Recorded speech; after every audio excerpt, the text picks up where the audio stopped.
Sveiki visi.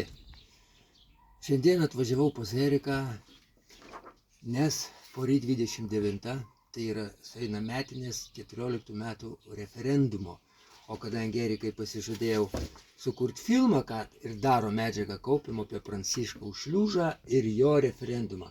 Tai vat atsivežiau krūvą medžiagos labai gražios, šiltos ir jaudinančios, kurią radau būtent išsaugojimui. Archyvai, tikrai, bet norisi ką pasakyti, kai buvo ruošiamas referendumui, kiek mūsų mylimas Šliužas įdėjo darbo, subūrė komandas, pasiruošė tam, va taip gražu, pasaulis gali gyventi kaip nori, o mes turime tvarkytis taip, kad išliktume kaip tauta ir valstybė.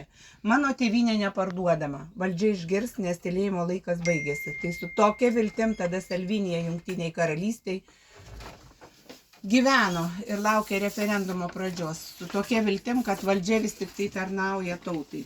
Kalvis, va, aš būsiu birželio ir visi plakatai, aš būsiu referendume. Pinigai tapo ginklu, bet kol stovim savo žemėje, esam nepažeidžiami, protėviai žemė gynė krauju, mums tai reikia išlikti sveiko proto. Kalvis Darius Vilius Šilutė. Va tą paskutinį, va tą eilutę reikėtų pakomentuoti Kazimierai. Sveiko proto. Išlikti sveiko proto, nes tai, kas dabar va dedasi pasaulyje, tai labai panašu, kad mes tokojam sveiko proto. Man žinai, koks labai jaudinantis, va šitas to plakatas. Tai yra Bušido čempionas Remigijus Markevičius. Aš jo nespėjau nufilmuoti, jis buvo didelis rėmėjas, palaikytojas, kiek aš jį kalbindavau, sako, aš jums pakenksiu, ten bloga reputacija ir jo va tas žuvimas, ir aš žinau, kad ant jo varydavo ten daug purvų visokių, kuriuo aš net prausis praleidžiu, nes man yra dalykai, kurie yra idėjiniai ir nesvarbu tada, kas tu toks, ar tu ten gerietis, ar blogietis, ar ten kokia tavo reputacija, bet yra tikslas bendras ir už kurių jisai kovėsi už tą tikslą bendrą. Tai va, tiek jaudinantis jisai tas plakatas. Kai gimtinę trėmė į Sibirą, Giminę trėmė į Sibirą, po žiupsnelį žemę su savimi pasiimdavo. Senelis liko miškuose kovoti, privalau dėl šios žemės į kovą stoti. Tai vat jaunas žmogus, kuriam irgi buvo labai svarbi Lietuva, kaip vientisa teritorija, nes nėra teritorijos, nėra valstybės. Didžiausia pagarba Remigijai, man labai šilti prisiminimai. Nu, o aš labai myliu šitą žmogų. Aš būsiu referendume, sako Vydijus Višniauskas. Nebūkime ta karta, kuri parduos žemę. Bet taigi, kaip svarbu. Juk dėl jos galvas guldė mūsų protėviai. Palikime ją savo vaikams kaip vienintelį ir patį brangiausią turtą. Tai vat atrodo, kartos skirtingos, bet požiūris į valstybę yra tas pats.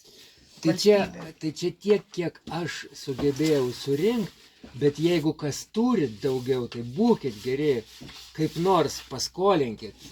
Norisi surinkti kuo daugiau medžiagos, kad kuo pilnesnį vaizdą apie tą referendumą turėti, apie kūrėjus, apie vykdytojus, ir apie kiek aukojosi, kiek surinko. Kazimierai, ta legendinė papkutė, su kuria rankose mes beldėmės į kiekvienas duris. Faktiškai stengiamės belstis į kiekvienas duris Lietuvoje. Tai va, mano gal daugiau čia Jieznas buvo, Prienų rajonas, šiek tiek Kaune.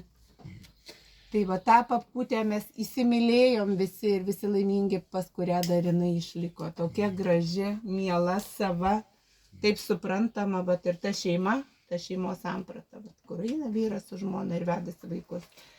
Tai va, tai šiandien tokios vizito tikslas priminti, kad trečiadienį, tai yra 29, būtent prisiminkim, kad 14 metais aš būsiu referendume, buvo toks šūkis, į kurį dirbo žmonių daug, kurie dirbo yra nuoširdžiai, negailėdami nei savo laiko, nei ten pinigų, nei visom šeimom dirbo. Atsiliekit, kas galit. Gal dar plakatų kokių turit, gal ten kokios medžiagos ar prisiminimų kokių. Žodžiu, prisiminkim drąsiuosius, tokius, patriotus. Tai prisiminkim, bet nenori eina sąsaja su kitų referendumu, kuris nesibaigė taip gražiai, mes nesugebėjom surinkti, mums pritrūko ryžto, gal vienybės netgi pritrūko, atrodo, laiko turėjom dvigubai daugiau negu Pranciškus Šliužas.